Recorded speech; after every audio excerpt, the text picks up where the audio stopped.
Last week, at breakneck pace, we saw the House sign off on a potential divestment or indeed ban of TikTok. Where do you sit on that legislation? Are you hoping it hits your desk soon? Well, it's hard to say what's going to happen in the Senate because Chuck Schumer controls the pace of play in the Senate, and it's got to move through the Commerce Committee, and that gavel is controlled by Maria Cantwell. So I'm not certain what the pace will be, but I can tell you what the concerns are regarding the bill. I think the bill is trying to address a very real concern that has to do with the national security laws of China. And any company that is Chinese-owned is subject to their data being surveilled by the Chinese Communist Party. There are no exceptions to that rule. And that's data collected wherever it may be collected around the world, including in America.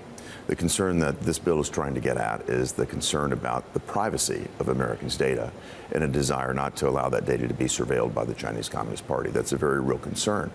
There's also another concern that's being very clearly articulated as well. The last thing that we want to see happen is more power shift to the hands of companies like Meta that have demonstrated a willingness to censor American voices, particularly conservative American voices. So I think what we're talking about here is who owns TikTok at the end of the day and whether a divestiture can be achieved. So you'd want TikTok to remain as a competitor here in the United States, just under different ownership? And I think that is exactly what the bill contemplates. We'll see again what the final product looks like as it moves to the Senate, but that's what I would expect to see.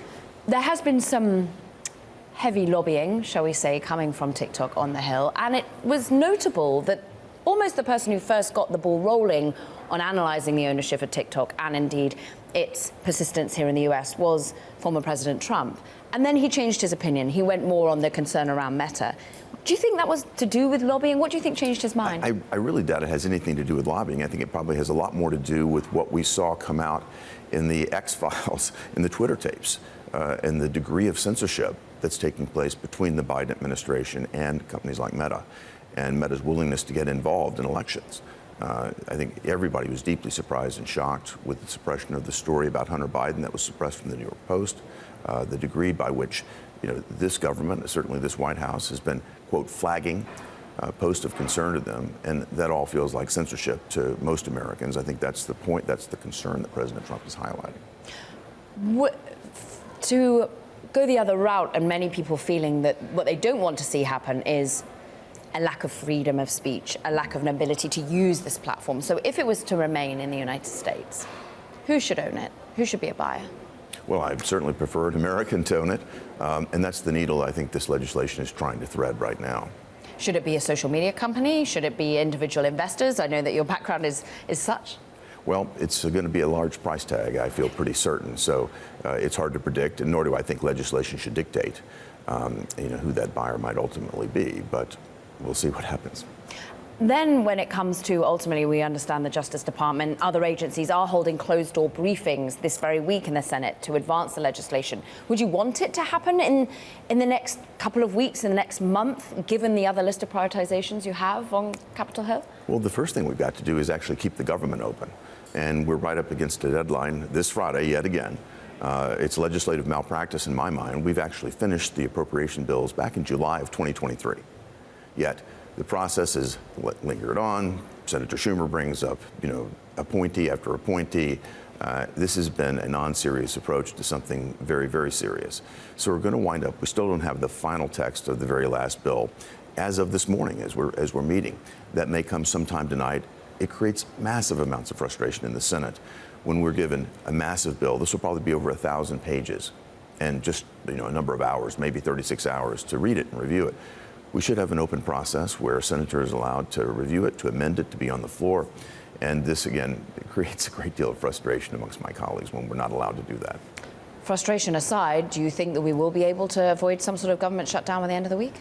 I think what will happen is we'll either get this bill, this set of bills, there are 6 appropriation bills that are coming through, we'll either get this set done or we'll see a continuing resolution. I think most Americans are familiar with that term now, but that will, again, kick the can down the road, perhaps denominated in a number of weeks to get this finally sorted out, navigated, and amended if necessary.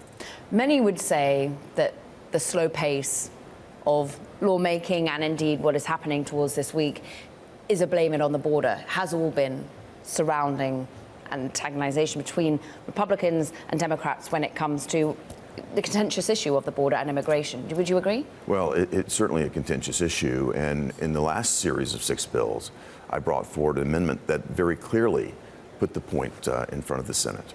And that was what I would view the motive behind the crime at our southern border.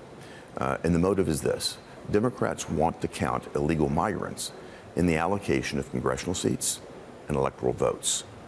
I tried to put forward an amendment to the appropriation bills to the Commerce Department, that's where the census is taken, to require that the allocation of seats for the Congress and allocation of electoral votes be based on citizens, on people who actually can vote, not based on people who are here. We don't do this for diplomats that are serving here. We don't count the people that are here on vacation. Why should we count people that are here illegally?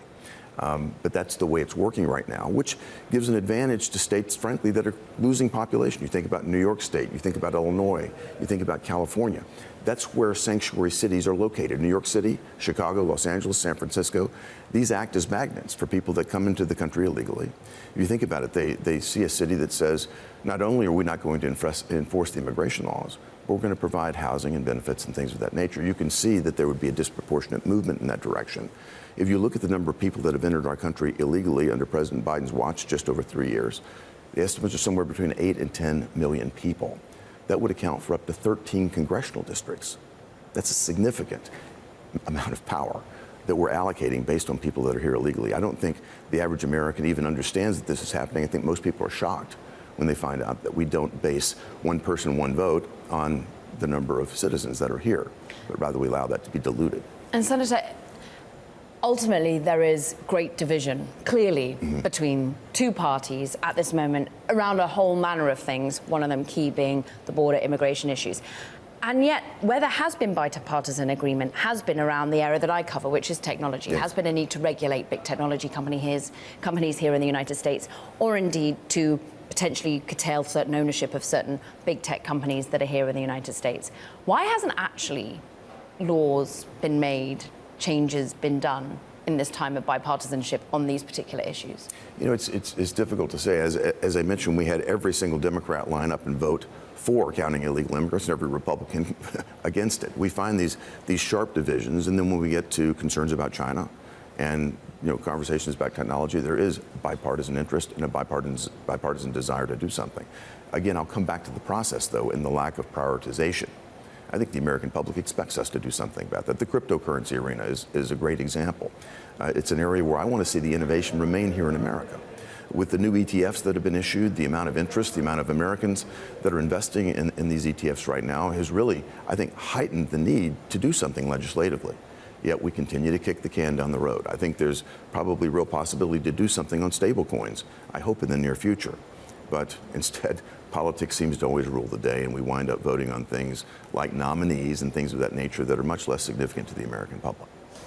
Should a ban or divestment on TikTok be significant to the US public?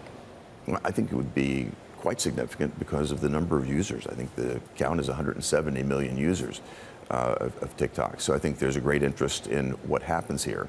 And again, the Congress is trying to thread the needle on balancing our security concerns and our concerns about data privacy with concerns of free speech. Have you received calls from people within Tennessee wanting to see that TikTok remains, not wanting to see it go? We've received calls on both sides. Ah. And so it's hard to say where the American public lies on this. I haven't seen polling on it. But again, I think the concerns are both very real. Again, the national security concern that our data would be exposed to surveillance by the Chinese Communist Party, even weaponization by the Chinese Communist Party. That's something Americans clearly don't want. That's what I'm hearing. But also a concern that we not put too much power in the hands of those large media companies that have shown their desire and their willingness to censor particularly conservative voices here in America. So threading that needle is where this legislation needs to go.